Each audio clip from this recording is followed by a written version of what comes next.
Yan, chicken.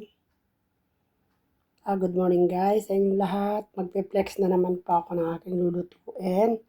Ito ay chicken. Gagawin kong chicken curry.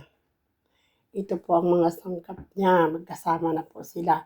Ang wala lang dito ay yung anis na panlagay sa paris. At saka yung mga seasoning toyo, mantika, asin. Okay, madali na lang po yun. Alam naman natin na naglalagay tayo ng ganyan.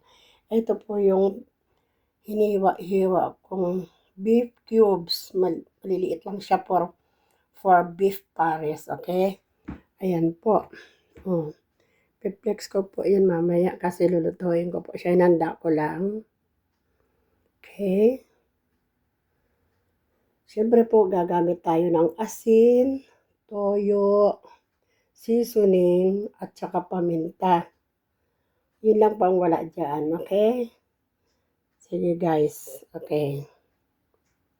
Panoorin nyo po.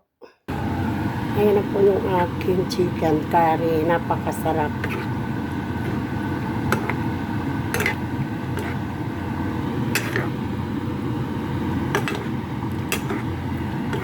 Uy, ang sarap ang bango. Super. Okay na ang aking chicken curry. Ito na lang hintayin natin.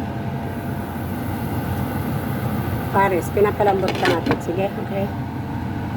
Ito po yung aking beef pares. Gana po star anise, mga 3 peraso lang.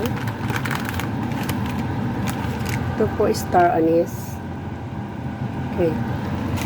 3 peraso lang.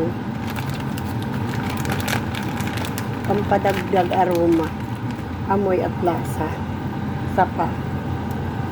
Yan. Matagal pa po yan, since matagal pa po yung bago lumambot. So, maya-maya uli. Okay? Ay.